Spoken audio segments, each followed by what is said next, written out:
Thinking about picking up a disposable camera and not sure whether you should get the Kodak or the Fujifilm? Let's talk about the differences and which one might be right for you.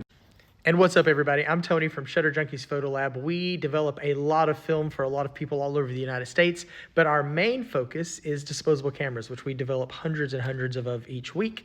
We are very familiar with these cameras and know quite a bit about them. So let's dive in and find out which one might be better suited for your situation that you're hoping to capture. First off, the Kodak Funsaver and the FujiFilm Quicksnap. These are the two most popular cameras, the two most readily available. You can pick them up in Walmarts, mostly Fujifilm and Walmart. Kodaks you can pick up in CVS and Walgreens, a few other places, as well as online. These two cameras are very, very similar in size, very, very similar in form factor. The Fujifilm is a little bit smaller, a little bit more narrow. The Kodak Funsaver is a little bit more bulbous and rounded. Both of them fit in your hand pretty neatly. This one fits in your pocket a little bit better than this one does. Let's talk about the main technical differences.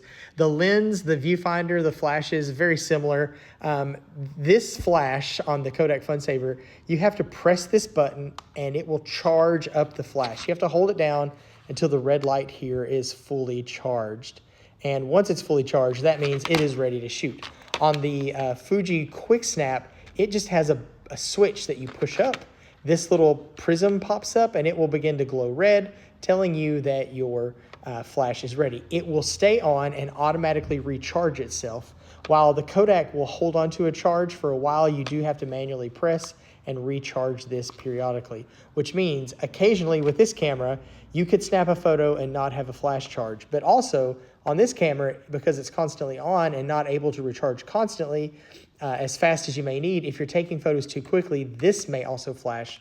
I may take a picture without a flash. So that's a common problem with all disposable cameras. Like I said, they have very similar lenses. They're plastic, very similar field of views. This flash is a little bit more powerful than this flash, which can be good and can be bad. And the biggest difference between these two cameras is the fact that this camera comes with 800 ISO film, and I'm not sure if this camera says what it has in it, but it comes with 400 ISO film. I don't see it, but I know that's what's in here. 400 ISO film is a little less sensitive to light. So in darker situations like, let's say, a wedding reception or a concert, you're not going to get as good a performance out of this. And with the flash on, you're still only going to get about 3 to 9 feet of usable photographic space. Anything within 3 to 9 feet of the flash may work out okay, but beyond that, the flash just dies. The same is true here. You get about 3 to 9 feet before your flash just absolutely fades off because of how light works. But in a darker environment, you're going to get a little bit more detail in the shadows with this Kodak Funsaver than you would with the Fuji Quicksnap. Now, if you're going to the beach or out on the snow, skiing or hiking, and you're in a very bright place, the Kodak Funsaver has a tendency to overexpose because it has that 800 speed film, whereas the 400, slightly slower speed film, better suited for bright spaces. This is going to work better if you're out at the beach, if you're out at like a festival, say Burning Man, any sand, snow, really bright spaces. Dark spaces, not as bright, not as sunny. This camera is going to excel. There's a couple things you need to look for on every disposable camera, and that is when you go to make the purchase, if you can look and see when is the expiration date. Most cameras have a 2-year expiration date from the time that they were manufactured, which means this camera was manufactured in June of 2025, if you just take 2 off of that. This camera was manufactured October 2024. So we know that these are both in date. You do want to check that because as these do go out of date, they're not as good. Which one are our favorites? Well, the truth is they're both great, and they're both great in different applications. I personally use each of these in different ways because they are essentially kind of like 2 different tools to have with you. I do prefer the look of Kodak film, but the Fujifilm is still amazing and great and produces fantastic results. And when it comes to price, both of these cameras are relatively within the same window of pricing.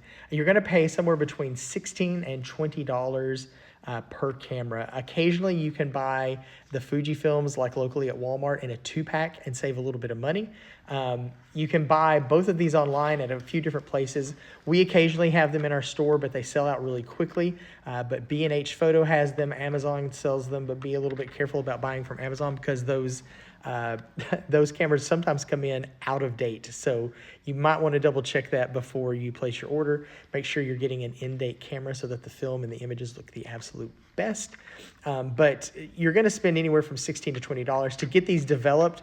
If you get them developed at Shutter Junkies, our pricing starts at $12 per camera for digital scans. You're going to pay anywhere from our price of $12 all the way up to $20-something per camera to get them developed and scanned. So overall, both cameras do come with the same amount of 27 exposures in each. So you're going to get the same amount of pictures in each one. Both of these are durable. Both of these are rugged. Both of these last. We've developed thousands and thousands and thousands of both types of cameras, and the design hasn't changed in a long time. They are both phenomenal cameras. I would definitely recommend purchasing name brand over off-brand cameras, especially buying them from Amazon, because of the fact those Amazon cameras usually are loaded with really terrible film, and the camera bodies themselves are also really, really terrible. Both of these are recyclable. We actually reuse the Kodak Funsaver bodies and reload them and sell them for much, much cheaper.